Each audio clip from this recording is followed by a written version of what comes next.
Gracias. Fernando, ¿verdad? Estaba cambiando el nombre. Por favor. Gracias. ¿Estamos contentos? Sí. Estamos muy alegres con la visita de nuestros hermanos, desde luego, de Guadalajara. Sí. Y también con varias visitas que están aquí entre nosotros, que son de aquí de la ciudad. Todos son bienvenidos. Y pues yo personalmente estoy muy contento, muy alegre y reconociendo el esfuerzo que hacen para venir hasta acá.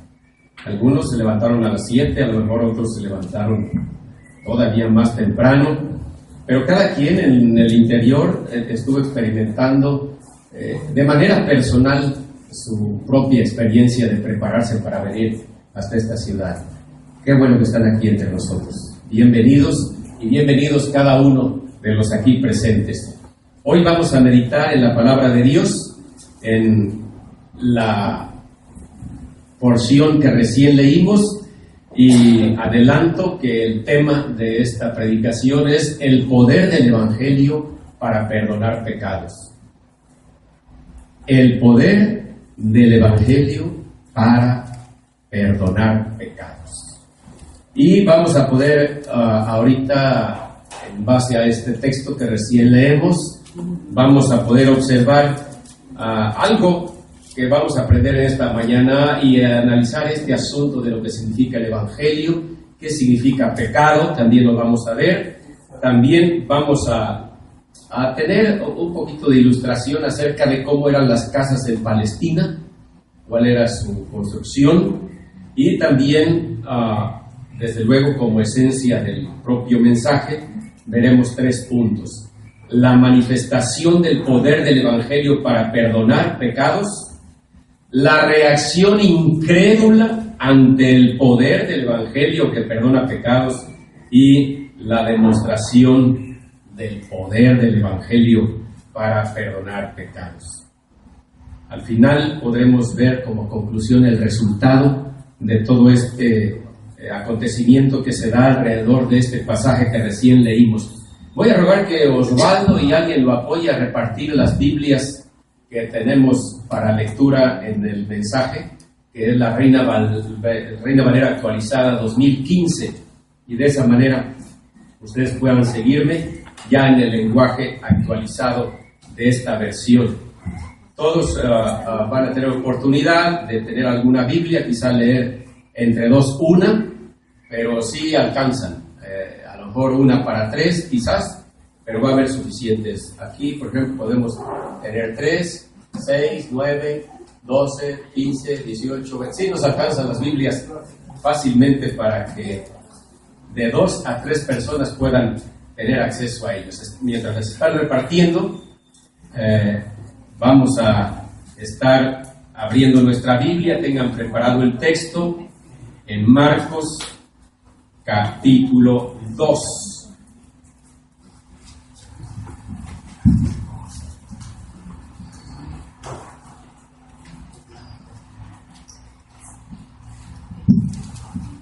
Marcos capítulo 2. En el texto que nosotros leímos no aparece la palabra evangelio.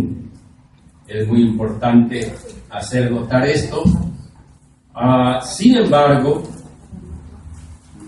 cuando nosotros ahorita lleguemos a conocer el significado del Evangelio y para Marcos lo que es el Evangelio, pues vamos a poder vislumbrar el Evangelio presente en este pasaje. Entonces tengan sus Biblias en Marcos capítulo 2, versículos 1 al 12. Las letras son chiquitas. Esta versión todavía no ha sacado letra grande. A partir de octubre, tentativamente, estarán saliendo ya Biblias con letra grande. Así es que mientras, pues tendremos que hacer un esfuerzo, los que casi no leemos letra chica, para leerla. Así es que tengan preparado ahí esta porción de la Escritura. Bien. Comenzamos con la pregunta, entonces, ¿qué es Evangelio? ¿Qué significa Evangelio? Porque el título es el poder del Evangelio. Bueno, la palabra evangelio en tiempos de Jesucristo significaba buenas noticias. Esto es lo que significaba, buenas noticias. Sin embargo, el significado etimológico de evangelio es incierto y tiene otro significado todavía anterior a este. Y evangelio significaba la recompensa que se le daba a la persona que traía las buenas noticias. Es curioso. Entonces alguien tenía una buena noticia, iba y la daba y esperaba que le dieran un evangelio, que le dieran una recompensa. Eso es lo que significaba. Por allá con David llegó alguien a quererle, según él, dar una buena noticia y esperaba un evangelio, y con lo que recibió fue la muerte, ¿verdad? Porque no era buena noticia lo que llevaba. Entonces, esto es lo que significa, para que ustedes también tengan conocimiento de la palabra evangelio. Entonces, no es su significado etimológico buenas nuevas. Al paso del tiempo llegó a significar las buenas nuevas, ya no la recompensa. ¿De acuerdo? Bien. Y para Marcos, ¿qué significa evangelio? ¿Quieren ir al capítulo 1, versículo 1 de Marcos? Por favor. Lo leemos juntos en la versión Reina Actualizada, la 2015. Dice: el principio del evangelio de Jesucristo, el Hijo de Dios. El principio del evangelio de Jesucristo, el Hijo de Dios. ¿Qué está diciendo Marcos? Que todo lo que él escribió trata del evangelio de Jesucristo. Y por si fuera poco, no solamente trata del evangelio de Jesucristo, trata de Cristo mismo. Cristo es el evangelio. Él es la buena noticia personificada que vino del cielo para que los hombres supieran que podían tener perdón de pecados, entre otras cosas. Para que los hombres tuvieran esperanza de salvación. Para que la humanidad perdida, decadente, pudiera tener esperanza de una nueva vida aquí en esta tierra, cambiando su propia vida, cambiándola a Dios, y una vida nueva después de esta vida. Jesucristo es el evangelio. Él trajo buenas nuevas, pero Él mismo es la buena nueva. Marcos es el primero de los evangelios, o más exactamente decirlo, sería el primer libro de los 4 libros que conocemos como evangelios que salió a la luz pública. Aunque el orden en el que lo tenemos en la Biblia está en segundo lugar, el orden cronológico es que fue el primer evangelio que vio la luz entre la gente. Antes de que Marcos se escribiera, todo lo que Jesús había dicho y enseñado pasaba de tradición oral, de boca en boca. La gente, sus apóstoles lo predicaban. Ellos decían: esto hizo Jesús, esto enseñó Jesús. Jesús murió, fue así, tratado, martirizado, Él resucitó. Todo esto era de manera oral. Pero quiso el Espíritu Santo inspirar a un hombre para que eso que se traducía y se transmitía de manera oral quedara plasmado en letras ya escritas en un pergamino. Y fue Marcos el primero. Después vendrían los otros, Mateo, Lucas y Juan. Pero Marcos sería el primero. Y se cree que aunque el título de Marcos, este es el que tiene, en realidad está aquí plasmado lo que Pedro vivió. Porque Marcos y Pedro anduvieron juntos mucho tiempo. De modo que aún los títulos que tenemos como evangelios son conclusiones a las que llegaron los eruditos para encabezar los nombres. Pero ningún evangelio dice: yo Mateo escribí este evangelio. No lo vamos a encontrar. Salvo Lucas, que él dice: yo me dediqué a investigar diligentemente, pero tampoco dice yo Lucas. Tampoco lo dice. Entonces, finalmente entendemos y es aceptado que estos varones fueron los que fueron inspirados por el Señor y ellos escribieron los evangelios. Siendo pues Marcos el primer evangelio que vio la luz, es el primero que apunta y señala la palabra evangelio. Antes no se conocía que un libro pudiera tratárselo como el evangelio. Y nosotros estamos acostumbrados a decir el evangelio de Mateo, el evangelio de Lucas, el evangelio de Marcos, el evangelio de Juan. Pero realmente esos títulos no existieron. Así los conocemos, ¿saben? ¿Gracias a quién? A Marcos. Que Marcos le puso prácticamente ese título a su libro. Este es el principio del evangelio de Jesucristo. Quizás se da a escribir y a escribir y a escribir lo que es el evangelio de Jesucristo. Ya después vendría nosotros también. Esto y esto hizo Cristo. Y también los identificamos como evangelios. Pero el título así tal cual de evangelio es exclusivo de Marcos.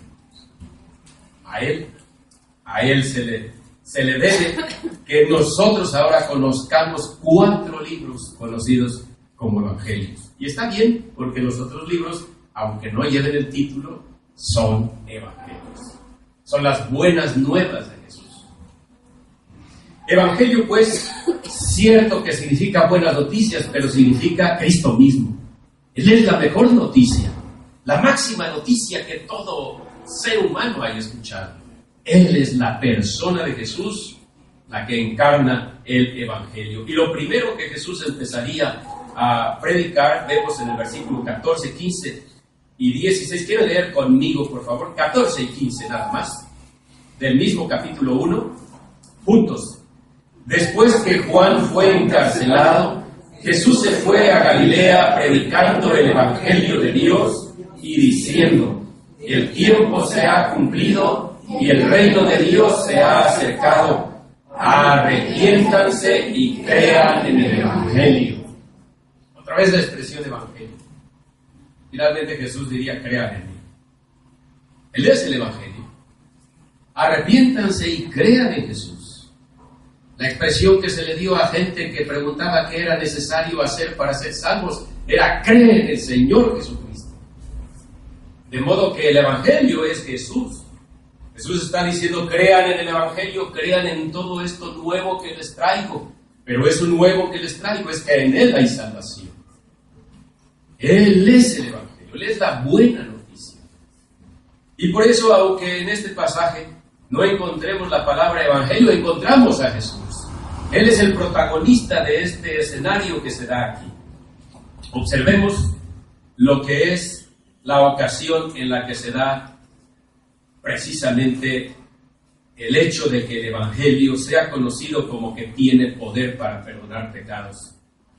De los versículos 1 al 2 encontramos esta ocasión que se da. Dice el verso 1 que él entró otra vez a Capernaum después de algunos días. Él radicaba en Capernaum, él se fue a vivir a Capernaum, él era su cuartel general Capernaum, un puertecito a la orilla de Galilea. Ahí él salía y regresaba a Capernaum, salía y regresaba a Capernaum. Él hace una primera gira, de lo cual podemos leer en todo el capítulo 1 antes, y así remata el 45, que él se fue a predicar a distintos lugares, pero regresa a Capernaum. Entonces localizamos a Jesús después de una gira de predicación y también de sanidades y milagros que él iba haciendo por compasión a la gente. Aclaramos que los milagros y sanidades que Jesús hizo, los hizo por compasión. Los hizo porque era necesario también presentar esas credenciales de la autoridad que tenía de parte de Dios. Pero su misión no era tanto sanar personas, no era tanto hacer milagros. Su misión era rescatar a las personas de su pecado, más que de su enfermedad física o mental.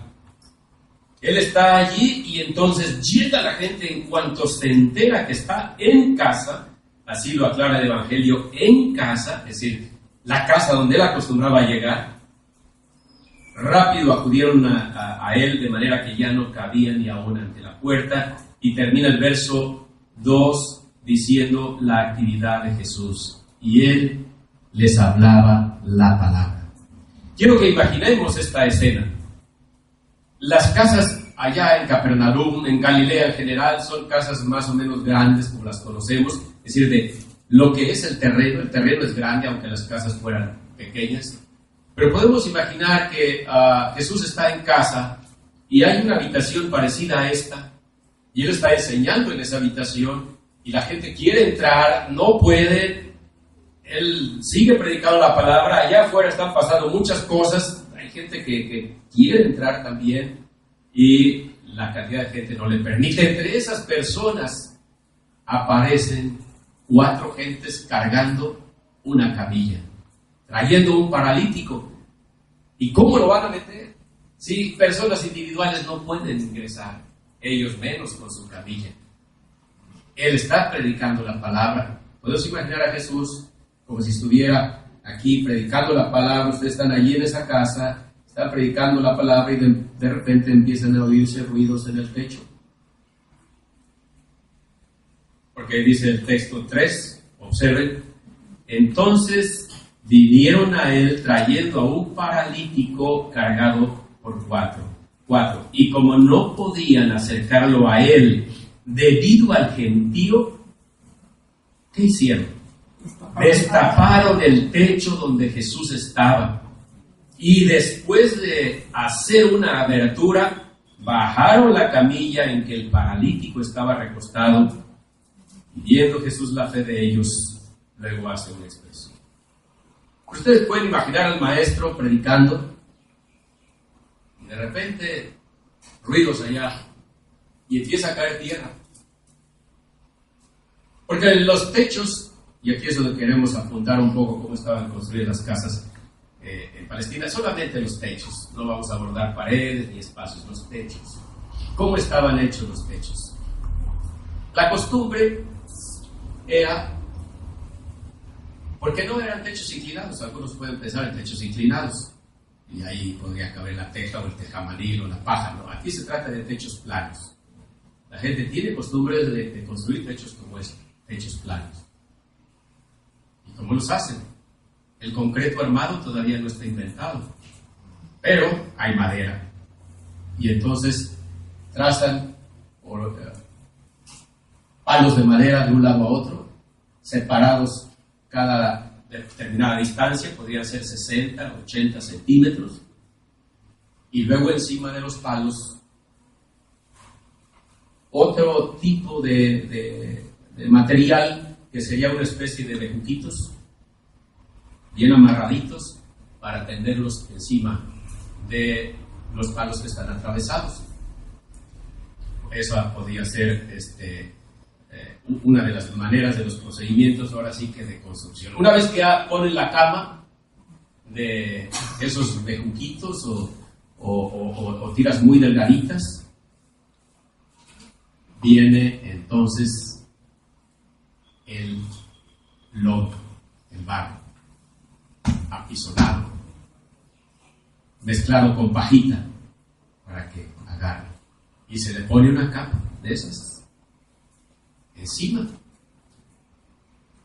y ya luego encima algún recubrimiento para evitar la humedad. Pero eran muy ingeniosos, hacían unos rodillos de piedra y entonces apisonaban muy bien lo que se conoce como el terraplén, bien apisonado, bien regadito, y luego otra vez a apisonar hasta que quedaba muy compacto. Ahora, esos techos tenían otras funciones, no solamente de cubrir. Eran también utilizados para subir a orar. Así encontramos a Pedro por allá en el capítulo 10, cuando dice que él subió a orar a la azotea, al terrado. Allá está. Esos techos son los que se quieren recuperar ahora también como techos verdes, porque allá arriba hacían tendidos también, a veces hasta de hortalizas, y luego las retiraban y estaban en un proceso. Las frutas las ponían a secar allá arriba. La gente, cuando hacía mucho calor como ahorita, pues se subía a dormir al techo, muy a gusto. Tenía muchas funciones los techos de entonces, pero vamos a ver esta interrupción. Está ahí Jesús predicando y ruidos, y ahora ya los ruidos, empieza a caer tierra porque está hecho de tierra y empieza a caer paja. Estos hombres hicieron un boquetón ahí para que pudiera bajar una camilla. Bueno, podemos entenderlo que lo hicieron a lo largo de un espacio entre un tronco y otro, ¿verdad? Ahí hicieron. Pero está cayendo tierra, es como si les estuviera cayendo tierra a ustedes en la cabeza y ahora, pues, a hacerse un lado. Toda esta interrupción al maestro que estaba enseñando. Podemos imaginar a Jesús en su paciencia, es interrumpido en su discurso, y pues ya no le queda más que esperar a que termine ese proceso, porque pues, es una interrupción mayúscula. Y podemos pensar que todos están atentos a lo que estos 4 hombres están haciendo allá con su amigo hasta que lo bajan. Pacientemente Jesús espera a que termine todo el proceso. Y dice el verso 5, viendo Jesús la fe de ellos, dijo al paralítico: hijo, tus pecados te son perdonados. No solamente la paciencia de Jesús de esperar hasta que terminara todo este asunto que lo interrumpió en su discurso, sino con esa misericordia y esa gracia y esa bondad se acerca al paralítico y ve lo más apremiante que se requiere. Él sabe que está paralítico, pero él sabe que hay una necesidad todavía mayor que la de su parálisis, y es el perdón de sus pecados. Jesús se acerca y le dice: hijo. No sabemos qué edad podría haber tenido este paralítico, podría haber sido hasta mayor que Jesús. Recordemos que Jesús empezó su ministerio a los 30 años y moriría a los 33, muy joven. Pero sin embargo, con esa autoridad y esa bondad se acerca a este hombre y le dice: hijo, tus pecados te son perdonados. Aquí es donde encontramos la manifestación del poder del Evangelio para perdonar pecados. Jesús es el Evangelio viviente y se acerca y le dice al paralítico: tus pecados te son perdonados. Es pues importante que nosotros reconozcamos este valor tan grande que tiene el Evangelio en la persona de Jesús, o la persona de Jesús como Evangelio que tiene la autoridad para perdonar pecados. Cuando nosotros les queremos hablar a Jesús o de Jesús a otras personas, tenemos que dar el mensaje apremiante de para qué les hablamos. Y ustedes deben de escuchar esto también. ¿Qué sentido tiene seguir a Jesús o acercarse a Jesús? ¿Cuál es la prioridad de mi vida para llegar a Jesús? El perdón de mis pecados. Eso es lo prioritario. Que mis pecados sean perdonados. Problemas, todos tenemos problemas, muchos problemas. Este paralítico tenía un problema. Pero el problema de los pecados es el problema común de la humanidad. Y a eso vino Jesús, a perdonar pecados. De manera que si nosotros vamos a ver el rostro de Jesús, lo veremos como ese personaje que tiene la autoridad para perdonar mis pecados, limpiarme de mi maldad, darme una nueva vida, un nuevo ser en mi interior. Pero hay gente incrédula a esto. Y esperamos que aquí no haya incredulidad. Pero ahí en ese escenario donde Jesús está predicando, hay gente incrédula entre los oyentes. Y rápido viene la reacción incrédula al perdón de los pecados. Leemos así los versículos 6 al 8 juntos. Algunos de los escribas estaban sentados allí y razonaban en sus corazones, ¿Por qué habla este así? Blasfema. ¿Quién puede perdonar pecados sino uno solo, Dios? De inmediato Jesús, dándose cuenta en su espíritu de que razonaban así dentro de sí mismos, les dijo: ¿por qué razonan así en sus corazones? Ahí está la reacción incrédula. Incrédula en una parte, crédula en otra. ¿Tenían razón estas personas al decir que solo Dios tiene autoridad para perdonar pecados? Sí, claro que sí. Teológicamente estas gentes están en lo correcto. Lo que ellos no saben es que tienen enfrente a Dios mismo encarnado. Eso es lo que no saben. Por eso su incredulidad de que Jesús tenga el poder para perdonar pecados. Lo que estos hombres están diciendo es cierto, ha sido cierto y seguirá siendo todavía cierto en nuestros días y en el futuro. Nadie puede perdonar pecados sino solo Dios. De manera que cuando nosotros vemos en la persona de Jesús esa autoridad para perdonar mi pecado, estamos intrínsecamente reconociendo que Él es Dios. Él es el único que puede perdonar pecados. Y por si fuera poco, vamos a ir a algunos pasajes del Antiguo Testamento donde está más que reafirmado que solo Dios es el que puede perdonar pecados. Puedo invitarlos a que busquemos juntos Éxodo 34:6. Y los primeros que lo encuentren en la versión que estamos trabajando, alguien que lo encuentre puede ponerse de pie y leerlo.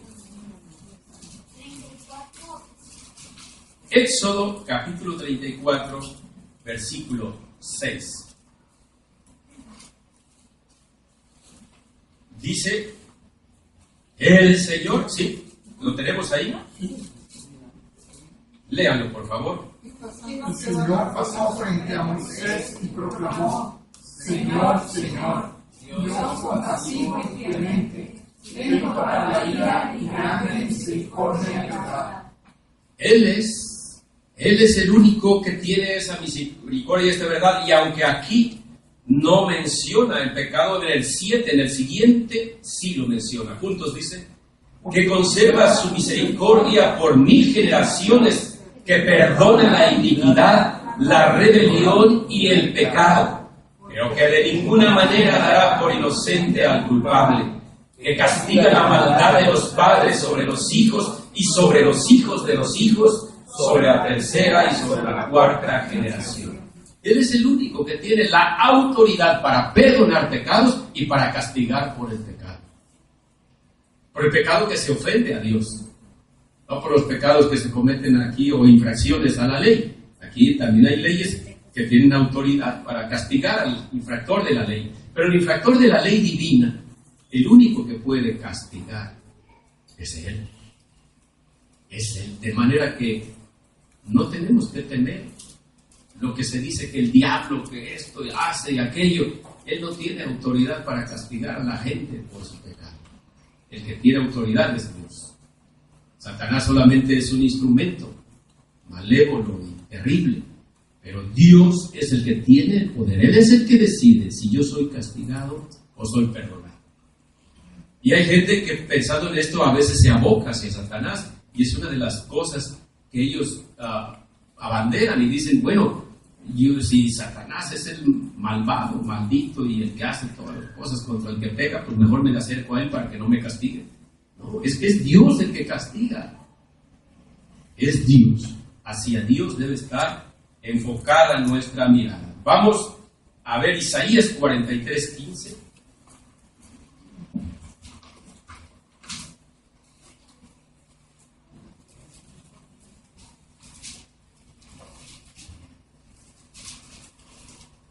Lo leemos juntos. Dice, yo soy el Señor, el Santo de ustedes, el Creador de Israel, su Rey. Y seguimos.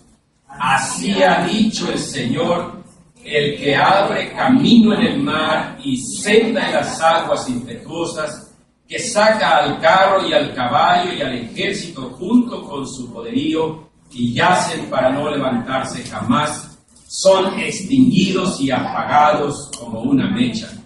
No se acuerden de las cosas pasadas, ni consideren las cosas antiguas. He aquí yo hago una cosa nueva, pronto surgirá, no la conocerán. Otra vez les haré un camino en el desierto y ríos en la sequedad. ¿Saben que esto es poesía? Lo que está aquí en este verso es poesía. Está hablando en sentido figurado el Señor. Cuando dice que Él va a abrir camino en el desierto y ríos en el sequedal, está hablando del alma humana. Esa alma estéril, sin Dios, esa alma pecaminosa, manchada, que no sabe a dónde ir y que siente que está muerta, estéril su vida. Y entonces Dios hace la promesa: yo voy a abrir ríos ahí. Ahí en su interior, todo su estéril se va a convertir en algo hermosísimo, algo fértil. Y eso solamente lo hace el Señor. Queremos terminar con Ezequiel 36:25. Ahí más adelante está Jeremías, Lamentaciones, y luego Ezequiel 36:25, y terminamos con estas referencias que tenemos. Esta es la promesa del Señor. Empieza desde el 24 para ir recobrando sabor y lo terminamos ahí en el 27. Juntos dice: yo pues los tomaré de las naciones y los reuniré de todos los países y los traeré a su propia tierra. Entonces esparciré sobre ustedes agua pura y serán purificados de todas sus impurezas. Los purificaré de todos sus ídolos. Les daré un corazón nuevo y pondré un espíritu nuevo dentro de ustedes. Quitaré de su carne el corazón de piedra y les daré un corazón de carne. Pondré mi espíritu dentro de ustedes y haré que anden según mis leyes, que guarden mis decretos y que los pongan por obra. Él es el que rocía de agua pura. Él es el que purifica. No hay otro. Pero entonces, ¿por qué Jesús acá se abroga la autoridad para perdonar pecados? Para rociar agua pura sobre ese paralítico. Porque es el Verbo encarnado. Él es Dios encarnado. De otro modo, realmente nosotros aquí no tendríamos que hacer, no tendríamos por qué llamarnos cristianos.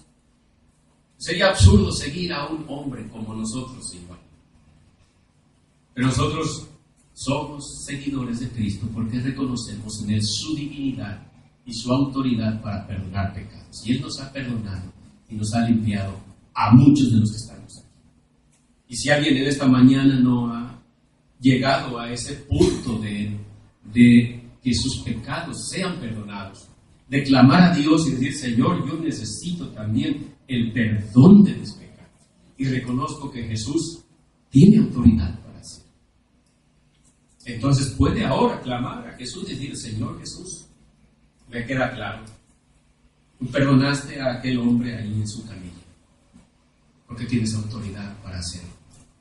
Y yo te ruego ahora que también ejerzas tu autoridad sobre mí y me perdones mis pecados.